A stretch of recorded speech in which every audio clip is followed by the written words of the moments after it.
So hello everyone, welcome back to my channel Bio Hub Manu Singhania. तो बच्चा party, आज हम लोग देखने वाले हैं क्लास 12 का बिहार बोर्ड का इम्पोर्टेंट सब्जेक्टिव क्वेश्चंस। ठीक है, तो हम लोग इससे पहले है जो जो देख रहे थे सब्जेक्टिव क्वेश्चंस क्लास 10th का 12th का लगभग क्वेश्चंस हम लोगों ने कुछ इससे पहले देखा था। आज हम कुछ नए नए क्वेश्चंस लेकर के आए हैं class 12th Bihar board biology important subjective question, जो आपके बोर्ड एग्जाम जो होने वाले हैं 1 फरवरी से, जो 2023 में, उसमें जो पूछे जाएंगे वही क्वेश्चंस को हम लोग क्या करेंगे, देखेंगे। ठीक है, बायोलॉजी का। तो आप लोग वीडियो को पूरा अंत तक देखिएगा। यदि चैनल पर जो बच्चे पहली बार आए हैं तो चैनल को सब्सक्राइब कर लें और बेल आइकन प्रेस कर दी कि वीडियो का सभी नोटिफिकेशन सबसे पहले आपके पास पहुंचे। इस पे जितने भी क्वेश्चंस आपको बतलाए जा रहे हैं लगभग वही क्वेश्चंस आपको आएंगे, जिसके 100% चांसेस हैं आने के, वही क्वेश्चंस को आपको दिया जा रहा है। ऐसा नहीं कि क्वेश्चंस है जो दिया जा रहा है सिर्फ बतलाया जा रहा है, ये सब नहीं।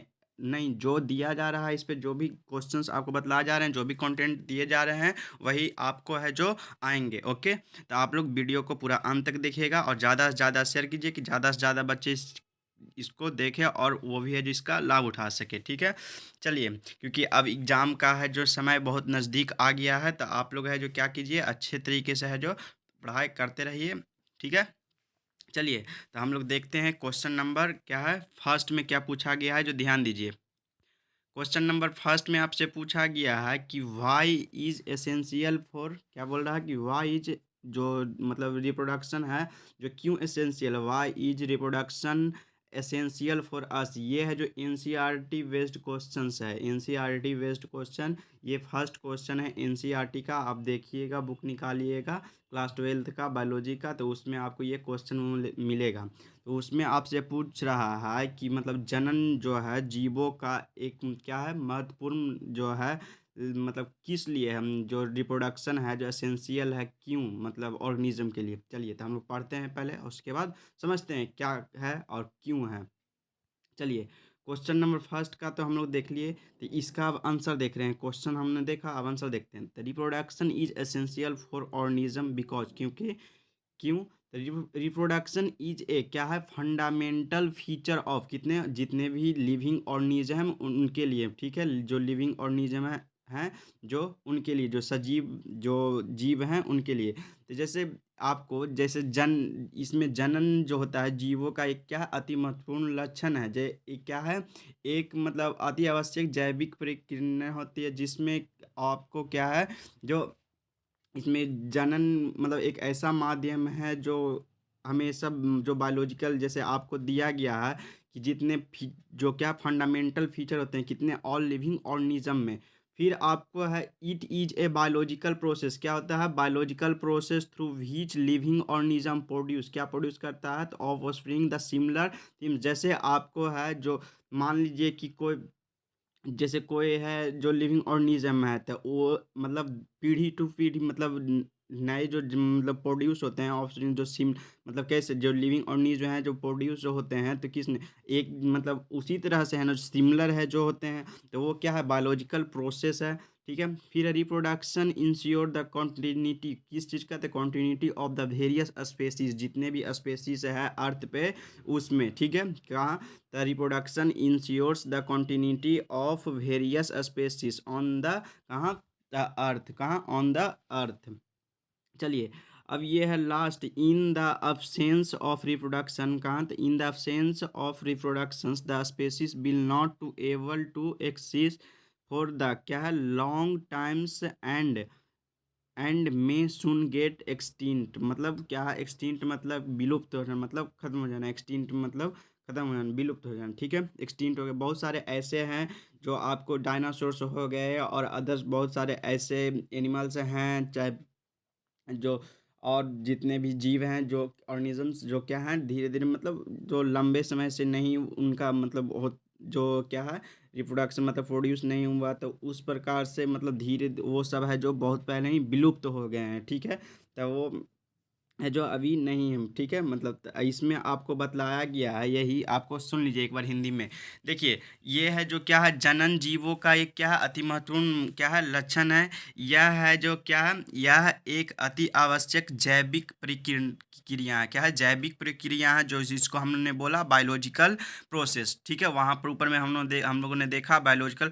जो बच्चे इंग्लिश में लिखना चाहते हैं वो इंग्लिश में इतना लिख लें, ठीक है, पॉइंट वाइज करके। और जो बच्चे हिंदी में लिखना चाहते हैं उनके लिए बोल रहे हैं, ठीक है। तो यह एक क्या है, जैविक प्रक्रिया है, जिसके द्वारा न सिर्फ जीवों की क्या उत्तरजीविता में मदद मिलती है, बल्कि इससे जीव जाति की क्या है, निरंतरता भी बनी रहती है। जनन क्या है, जनन जीवों के अमरत्व में भी क्या है, सहायक होता है। जैसे प्राकृतिक मृत्यु, व्यता और इनका कारण क्या होने वाले जीवहास के आपूर्ति जनन द्वारा ही होती है। जनन से जीवों की संख्या बढ़ती है, ठीक है। मतलब जो आपको जैसे यहाँ पे बोला, reproduction ensure continuity of the various species, कहाँ, तो ऑन द अर्थ। तो वही बोल रहा है कि जनन के माध्यम से और भी पीढ़ी, मतलब एक पीढ़ी से दूसरी पीढ़ी तक क्या है, स्थानांतरित होती है। वही बोले, मतलब एक स्पेसीज से दूसरे स्पेसीज में। और कैसा, और वो जो है प्रोड्यूस करता है, जो लिविंग ऑर्गेनिज्म प्रोड्यूस ऑफस्प्रिंग, कैसा, तो सिमिलर ही होता है, ठीक है। तो उसमें आपको बतलाया गया है कि एक पीढ़ी से दूसरे पीढ़ी तक क्या है, स्थानांतरित होती है, अतः। और इसमें क्या होता है कि जन्म जैव विकास में भी सहायक होता है। क्या क्या चीज़ में, तो जैव विकास में, जो क्या है, जैव विकास बायोलॉजिकल डेवलपमेंट में भी है जो सहायक होता है। इन समस्त कारणों के आधार पर कहा जा सकता है कि जनन जीवों के लिए क्या है, अनिवार्य है, असेंशियल है, ठीक है। क्या है, अनिवार्य है। तो हम लोगों ने यहाँ तक यही पढ़ा, स्टार्टिंग से यही पढ़ा कि क्या होते हैं, ठीक है। तो हम लोगों ने देखा इसमें आपको क्वेश्चंस क्या ये है, जो आपको क्वेश्चन हमने बोला कहाँ, एनसीईआरटी से आपको है जो पूछा गया। ये क्वेश्चन कहाँ, एनसीईआरटी का क्वेश्चन है, ठीक है, एनसीईआरटी का। तो ये इसको आप देख लीजिएगा बढ़िया से क्वेश्चंस को। इसमें आपको जो पूछ रहा है कि why is reproduction essential for क्या है, ऑर्गेनिजम्स, ठीक है। तो समझे इसको। चलिए अब आगे बढ़ते हैं। मैंने हिंदी में भी बोल दिया और इंग्लिश में भी आपको बतला दिया। इतना अगर पॉइंट आप लिख देंगे तो 5 नंबर आपको मिल जाएंगे। तो इसलिए इसको बढ़िया से देख लीजिएगा, ओके। फिर 2 नंबर क्वेश्चन पे ध्यान दीजिए। 2 नंबर क्वेश्चन में आपसे क्या पूछ रहा है, जो ध्यान दीजिए, पूछ रहा है कि define hydrophytics plants with the help of suitable example. मतलब हाइड्रोफिटिक्स प्लांट्स जो होते हैं, पौधे होते हैं, उसके मतलब उसके बारे में क्या है, डिफाइन करना है, एक्सप्लेन करना है, परिभाषित करना है। फिर क्या है, साथ उसके साथ क्या, और हेल्प, मतलब हेल्प ऑफ सूटेबल, मतलब मदद के साथ, मतलब जो क्या है, एग्जाम्पल्स के साथ है जो बतलाना है। तो क्या होता है, जो सुनिए। तो इसमें हाइड्रोफिटिक्स प्लांट, जिसको क्या, पानी में रहने वाला जो क्या है, पौधे हैं। जैसे जलीय पौधे हम उसको कह सकते हैं। चलिए पहले पढ़ते हैं क्या लिखा हुआ है यहाँ पर, सुनिए। तो हाइड्रोफिटस क्या है, हाइड्रोफिटस आर प्लांट्स व्हिच है क्या है, वेजिटेटिव पार्ट सबमर्ज, कहाँ सबमर्ज, जो वेजिटेटिव पार्ट होते हैं जो कहाँ सबमर्ज होते हैं, और फ्लोटिंग होते हैं, मतलब फ्लोटिंग मतलब तैरना, फ्लोटिंग ऑफ द कहाँ, वाटर सरफेस। आप लोग लोटस का देखे होंगे पौधा, चाहे हाइड्रेला या जलकुंभी जो कहते हैं, तो उसका जो नीचे जो पार्ट रहता है और ऊपर में है जो क्या होता है, तैरते रहता है, वो फ्लोट होते रहता होगा, देखे होंगे लिप्स जो रहते हैं। फिर है क्या है, put not emerging into the कहाँ, air and which survive unfavourable seasons and submerged birds attach to, कहाँ अटैच रहते हैं, attach to the parents plants, कहाँ, पेरेंट्स प्लांट्स, और laying free on the substrate. जैसे आपको एग्जांपल में बतलाए गए हैं, हाइड्रीला हो गया, कैटेलिस हो गया, सिल्वर मैपल्स हो गया, बॉटन बुश हो गया, ये सब। अब इसमें आपको जो दिया गया है कि हाइड्रोफिटिक्स प्लांट्स क्या होते हैं, सभी बच्चे को पता होना चाहिए कि जलीय पौधे होते हैं, जिसको हम कहते हैं हिंदी में हाइड्रोफिटिक्स प्लांट, जो जलीय पौधे को, ठीक है। अब सुनिए, जलीय पौधे हैं जो क्या होते हैं, देखिए इसको अब हिंदी में हम समझाते हैं। देखिए, जलीय पौधे ऐसे पौधे हैं जो कहाँ, जो जलीय वातावरण में है, जो रहने के लिए क्या है, अनुकूलित हो गए हैं, जिसमें वो कहाँ रहते हैं, तो जल में रहते हैं, जलीय वातावरण में, ओके। उन्हें जैसे आपको शैवाल और क्या है माइक्रोफाइटस या अलग मतलब अलग करने के लिए क्या हाइड्रोफाइटस या माइक्रोफाइटस के रूप में भी जाना जाता है, ठीक है। कैसे? जो कहाँ पर आपको झीलों और नदियों में ये सब में है, जो कहाँ पाए पाए जाते हैं इस टाइप के। आपको बहुत जगह देखेंगे जलकुंभी जिसको बोलते हैं, हाइड्रेला, वाटर हिचिंट जिसको बोलते हैं, ठीक है। चलिए, तो हम लोगों ने देखा। अब आगे बढ़ते हैं क्वेश्चन नंबर 2 की ओर। 2 नंबर क्वेश्चन देखिए, ये भी क्वेश्चन कितना अच्छा है। इसमें भी पूछा गया है क्या, जो ध्यान दीजिए, इसमें पूछा गया है कि डिस्क्राइब स्पर्मेटो क्या है जेनेसिस इन ब्रीफ, मतलब जो स्पर्मेटोजेनेसिस होते हैं उन्हें क्या बोल रहा है, परिभाषित मतलब बतलाने के लिए, ठीक है। तो इसका है जो हिंदी क्या होता है, इसका हिंदी होता है क्या, शुक्राणु जनन इसको बोलते हैं, स्पर्मेटोजेनेसिस को शुक्राणु जनन। ओके, तो इसको क्या है बतलाना है, डिस्क्राइब स्पर्मेटोजेनेसिस इन ब्रीफ, ठीक है। संक्षेप में है जो बतलाना है शुक्राणु जनन क्या है, ठीक है, उसके बारे में डिस्क्राइब करना है संक्षेप में। देखिए, तो इसका आंसर क्या लिखा गया है, जो ध्यान दीजिए, स्पर्मेटोजेनेसिस इज द क्या है, प्रोसेस है क्या, स्पर्मेटोजेनेसिस क्या है, एक प्रोसेस है जहाँ से क्या स्पर्म सेल होता है, जो क्या होता है डेवलप्ड होता है, क्या होता है sperm cell developed, rounded immature क्या है, राउंडेड इमेच्योर जो स्पर्म सेल्स रहते हैं अंडर गो सक्सेसिव मियो क्या है mitotics and meiotics divisions, spermatocytogenesis and a metamorphic changes क्या स्पर्मियोजेनेसिस टू प्रोड्यूस, क्या प्रोड्यूस करता है, तो स्पर्मेटोजोआ। तो इसमें जो क्या है नर इसको बोलते हैं, जैसे नर युग्मज में जिसको रहते हैं शुक्राणु की जो निर्माण प्रक्रिया, जिसे हम क्या कहते हैं शुक्र जनन कहते हैं, क्या कहते हैं शुक्र जनन कहते हैं। ये कहाँ होते थे, वृषण के जनन के उपगाल में के द्वारा है जो शुक्राणु बनते हैं, क्या है बनते हैं। इसमें आपको है जो जो डिवीजन होता है, तो क्या मियोटेटिक और मियोटेटिक डिवीजन्स होते हैं, जहाँ पर स्पर्मेटो साइटोजेनेसिस और मेटामॉर्फिक चेंजेज होते हैं, जिससे स्पर्मियोजेनेसिस क्या प्रोड्यूस करता है, तो स्पर्मेटोजोआ। तो ये है जो आपको पूछ रहा था कि शुक्र जन्म क्या शुक्राणु जनन क्या है, उसको संक्षेप में लिखने के लिए, ठीक है। तो हमने समझा कि स्पर्मेटोजेनेसिस क्या होता है, तो स्पर्मेटोजेनेसिस इसमें आपको है जो एक इसका डायग्राम भी है जो आपको बताया जाएगा लेवलिंग करके, और उसमें है जो एक्सप्लेनेशन किया जाएगा बढ़िया तरीके से, जो आपको क्या होता है स्पर्मेटोजेनेसिस और उसमें कैसे कैसे जो प्रोसेस होता है उसके बारे में, ठीक है। यहाँ पर जो डायग्राम आपको है नहीं। चलिए, 4 नंबर क्वेश्चन पे ध्यान दीजिए। 4 नंबर क्वेश्चन में आपसे क्या पूछ रहा है, define ecological diversity. Ecological diversity क्या होता है, जो समझना है। इसका हिंदी होता है क्या, पारितंत्र विविधता, क्या है पारि इसको हम बोल सकते हैं पारिस्थितिक विविधता, ठीक है, वो भी बोल सकते हैं, या पारितंत्र विविधता भी बोलते हैं इसको हिंदी में। चलिए, तो उसके बारे में क्या है मतलब डिफाइन करना है। तो आंसर देखिए क्या लिखा गया, ecological diversity refers to the diversity of ecosystem being in huge geographical location India. For example has the desert हो गए, tropicals, rain forests, mangroves and several others type of क्या है इकोसिस्टम। जैसे आपको इकोसिस्टम डाइवर्सिटी क्या होता है, मैंने हिंदी में आपको बतलाया कि जो पारिस्थितिक विविधता जिसको हमको बोलते हैं, ठीक है, उसको पारिस्थितिक क्या है पारिस्थितिक विविधता। तो पारिस्थितिक विविधता का क्या है आशय किस में जो क्या है भौगोलिक क्षेत्र में क्या है पारिस्थितिक तंत्रों की विविधता से है। तो इसमें आपको वही बोल रहा है इको जो जोग्राफिकल लोकेशन क्या है, जो मतलब क्या है भौगोलिक क्षेत्र, कहाँ भौगोलिक ह्यूज जो क्या है ह्यूज जोग्राफिकल लोकेशन, ठीक है। क्या भौगोलिक क्षेत्र, जिससे क्या विश्व में विभिन्न प्रकार के पारिस्थितिक तंत्र हैं, जैसे आपको बोला गया यहाँ पर एग्जांपल में डिजर्ट हो गए, ठीक है। तो उसी प्रकार से डिजर्ट मरुस्थल जो क्या है जिसमें वन घास के मैदान, मरुस्थल, पर्वत, नदी, झील, समुद्र आदि, ये सब क्या है मतलब पारिस्थितिक तंत्र की क्या है विशिष्टता है, अपनी विशिष्टता है। तो यही है जो आपको क्या है इकोलॉजिकल डाइवर्सिटी है, ठीक है, क्या है इकोलॉजिकल डाइवर्सिटी। ओके, जो क्या है चलिए अब आगे बढ़ते हैं, देखते हैं क्वेश्चन नंबर 5। 5 नंबर क्वेश्चन में आपसे क्या पूछ रहा है, जो ध्यान दीजिए। इसमें पूछ रहा है, ये भी क्वेश्चन बहुत अच्छा है। इसमें एक हम लोग पढ़े थे क्रॉस पोलिनेशन, और क्या पढ़े थे, सेल्फ पोलिनेशंस, ठीक है।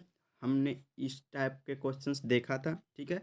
चलिए अब देखते हैं, define cross pollination with the help of suitable example. किसके, जो क्या है, मतलब संक्षेप में लिखना है क्या, क्रॉस पोलिनेशन क्या होता है, जो डिफाइन करना है, और किसके साथ, विद द हेल्प ऑफ, क्या मदद से, द सुटेबल एग्जाम्पल के साथ, ओके। चलिए, तो इसको हिंदी में आप लोग जानते होंगे, क्रॉस पोलिनेशन को क्या कहते हैं हिंदी में, तो इसको कहते हैं पराग, क्या है, पर परागन कहते हैं। क्या कहते हैं, पर परागन कहते हैं। क्रॉस पोलिनेशन को क्या बोलते हैं, पर परागन, ठीक है। चलिए, तो इस क्रॉस पोलिनेशन है जो क्या है, जो ध्यान दीजिए, आंसर इसका है, लिखा गया क्या, cross pollination is define as the deposition of pollen grains. क्या बोल रहा है कि क्रॉस पोलिनेशन है जो डिफाइन किया जाता है क्या, द डिपोजिशन ऑफ किसके, द पोलन ग्रेन्स के, फ्रॉम द, कहाँ, तो from a flowers to the stigma of another flowers. कहाँ, मतलब जो फ्लावर्स हैं, फ्लावर्स से का मतलब टू द स्टिग्मा और अनदर फ्लावर्स में। जैसे अब इसको हिंदी में समझिए थोड़ा सा। इस मतलब इस विधि के अंतर्गत, मतलब किसी पुष्प के जो परागकणों का जो स्थानांतरण उसी प्रजाति के दूसरे पौधे के वर्तिकाग्र पर हो जाता है। कहाँ होता है, वर्तिकाग्र पे। जो पराग, क्या है, पर परागन की क्रिया को, जिसे हम क्या, एलोगेमी भी बोलते हैं। आप लोग पढ़े होंगे, एलोगोम, क्या है, एलोगेमी भी कहते हैं उसको। जब पर परागन एक ही प्रजाति के दो सदस्यों के पुष्पों के क्या है, मध्य होता है, तो इस क्रिया को क्या है, परिनिषेचन अथवा जीनोगेमी भी कहते हैं, ठीक है। और वो तो हम थोड़ा आगे चल गए। जैसे आपको मोस्टली इसमें समझना है कि इस विधि के अंतर्गत किसी पुष्प के परागकणों का क्या स्थानांतरण उसी प्रजाति के दूसरे पौधे के वर्तिकाग्र पर हो जाता है, ठीक है। तो यही चीज आपको क्या, क्रॉस पोलिनेशन कहलाता है, जो पर परागन जिसको हम बोलते हैं, ठीक है। जैसे आपको एग्जाम्पल लिया गया, ग्रेप्स है, पियर्स, डेफोडिल्स, प्लम्स, इटीसी, ठीक है। ये सब आपको क्या है, एग्जाम्पल्स हैं, ठीक है। तो इतना आप लिख लीजिए, क्रॉस पोलिनेशन इज डिफाइंड, क्या, cross pollination is defined as the deposition of किसका, द पोलन ग्रेन्स का, from a flowers to stigma of another flowers. ये आपका क्या है, एग्जाम्पल है। इतना आप लिख दीजिएगा, ओके। चलिए अब बढ़ते हैं 6 नंबर क्वेश्चन की ओर, ध्यान दीजिए। 6 नंबर क्वेश्चन में आपसे क्या पूछ रहा है कि write a note of RNA polymerase enzyme. RNA polymerase enzymes जो होते हैं, क्या है, उसके बारे में क्या है, लिखना है संक्षेप में। मतलब राइट नोट, मतलब छोटे, जो मतलब right A notes on A RNA. RNA जिसको बोलते हैं राइबोन्यूक्लिक एसिड, ठीक है, राइबोन्यूक्लिक एसिड पॉलीमरेज इंजाइम्स के बारे में आपको क्या लिखना है। देखिए, तो उत्तर क्या लिखा गया है, जो ध्यान दीजिए इस क्वेश्चन का। लिखा गया है कि RNA polymerase is a multi unit enzyme. क्या है, मल्टी यूनिट इंजाइम है, डेट सिंथेसाइज, क्या सिंथेसाइज करता है, RNA molecules firms A template of DNA through a process, इसका उसे हम क्या कहते हैं, ट्रांसक्रिप्शन का। जैसे आपको आरएनए पॉलीमरेज में इसका जो होता है, जो क्या है, संक्षिप्त रूप में क्या कहलाता है, जिसको हम बोलते हैं आरएनएपी भी कहते हैं, ठीक है। तो एक प्रकार के परिकिन्व समूह के क्या है, सदस्यों को कहा जाता है, जो हर जीव में पाया जाता है और जिस पर सभी जीव निर्भर रहते हैं। इसको है जो क्या बोलते हैं, आपको आरएनए पॉलीमरेज को संक्षिप्त में क्या बोलते हैं, आरएनएपी भी बोलते हैं, ओके। चलिए 7 नंबर क्वेश्चन देखिए, ये भी क्वेश्चन है जो क्या है, रिप्रोडक्शन चैप्टर से है। इसमें पूछ रहा है कि एक्सप्लेन अबाउट वैक, क्या है, वैस्कोटोमी, जिसको बोलते हैं नसबंदी, ओके, क्या बोलते हैं, नसबंदी। इसमें समझना है क्या है, इसके बारे में एक्सप्लेन करने के लिए, वर्णन करने के लिए बोल रहा है, ठीक है। देखिए उत्तर क्या लिखा गया है, इसका आंसर लिखा गया है कि vasectomy is a form of, क्या है, मेल बर्थ, क्या है, form of male birth controls that क्या, cuts the supply of sperm to your semens, is its done by cutting and sealings the tubes that carry sperms. देखिए इसको बोलते हैं पुरुष नसबंदी। ये एक होता है वैस्कोटोमी, एक होता है ट्यूकोटोमी। वैस्कोटोमी होता है मेल में और ट्यूकोटोमी होता है फीमेल में। तो हमको समझना है क्या है, वैस्कोटोमी पूछ रहा है। इसमें आपको क्या समझना है, जैसे पुरुष वंध्याकरण मतलब जो नसबंदी जिसको बोलते हैं वैस्कोटोमी, तो वो पुरुष में होता है, कहाँ मेल में। तो जो क्या है जो इस कारण से वंध्याकरण मतलब प्रक्रिया होती है। इस क्रिया में पुरुषों की जो शुक्र वाहन वाहक जो नलिका होती है, जो क्या है जहाँ से स्पर्म है जो सप्लाई होता है, जो क्या है जो सीमेन जो क्या है अवरुद्ध कर दिया जाता है, मतलब कट करके वहाँ पर क्या है जो बांध दिया। मतलब ये है जो मान लीजिए कि आपको है जो वो नली है, ठीक है, तो या ये नली है, तो इसको काट करके इसको है जो यहाँ से आपको क्या है बांध दिया जाता है। तो ये अगर मान लीजिए यहाँ से फ्लो हो रहा है, तो अगर मान लीजिए ये ट्यूब है, यही ट्यूब है जिसको हम बोलते हैं शुक्रवाहक नलिका, ठीक है। तो ये है जो इसको हम काट करके बीच से, अगर ये टोटल इस प्रकार से है, इसको कट कर दिए बीच से, क्या कर दिए कट कर दिए, तो ये है जो फिर क्या होगा आगे है जो नहीं जा पाएगा। तो इसी को क्या कहते हैं जो नसबंदी कहते हैं, टेवोक्टेमिक वेस्कोटोमी कहते हैं। टिवोक्टोमी तो हो गया फीमेल के लिए और वेस्कोटोमी हो गया मेल के लिए। तो यही है जो क्या है कटिंग करके and cutting and sealings the वो किसको, तो ट्यूब को जो कैरी करके ले जाता है स्पर्म, ठीक है, उसको कर दिया जाता है। जिससे शुक्राणु जो होता है जिससे शुक्राणु ब्री के साथ पुरुष लिंग तक नहीं पहुंच पाता है। कहाँ जो किसके साथ, तो पुरुष लिंग तक नहीं पहुंच सके, ठीक है। तो यही होता है जो आपको क्या होता है वैस्कोटोमी। किस प्रकार से होता है, लिखा गया है कि vasectomy is a form of क्या है मेल बर्थ कंट्रोल दैट जो कट्स कहाँ, तो cuts the supply of sperm, जो स्पर्म का जहाँ सप्लाई होता है to your semens, it done by cutting and sealings the tubes that carry sperms. Okay, चलिए अब 8 नंबर क्वेश्चन ध्यान दीजिए। 8 नंबर क्वेश्चन में आपसे क्या पूछ रहा है, इसमें पूछ रहा है कि what do you mean by selectable membranes, क्या बोलते हैं सिलेक्टेबल मेम्ब्रेन्स। इसका आंसर देखिए क्या लिखा है, सिलेक्टेबल मेम्ब्रेन होता क्या है, ठीक है। इसको हिंदी में हम बोलते हैं क्या बोलते हैं, जो समझते हैं पहले, ठीक है। इसका आंसर देखिए, आंसर लिखा गया है कि ए सिलेक्टेबल मेम क्या है, एक सिलेक्टेबल मार्कर्स, एक members sorry selectable markers enable selections of the क्या है ट्रांसफॉर्म्ड सेल, क्या होता है a selectable markers enable selection of the transformed cells. Generally these markers क्या इम्पार्ट रेसिस्टेंस टू किस क्या, तो फोटोटॉक्सिक कंपाउंड्स, जैसे एंटीबायोटिक हो गया, हेर्बिसाइड्स हो गया, क्या हो गया जैसे एंटीबायोटिक हो गया, हेर्बिसाइड्स। इट इज ए क्या है, it is a stable of A transformation vector. मतलब एक चयन योग मार्कर्स जो रूपांतरित कोशिकाओं के चयन को क्या करता है सक्षम करता है, क्या करता है सक्षम। आमतौर पे ये मार्कर क्या एंटीबायोटिक और क्या है शाकनाशी को जिसको हेर्बिसाइड्स बोलते हैं, जैसे फोटोटॉक्सिक यौगिकों के लिए क्या है प्रतिरोध प्रदान करता है, क्या करता है वही चीज़ लिखा गया है क्या, जैसे आपको जो लाइन लिखा गया वही हम समझा रहे हैं।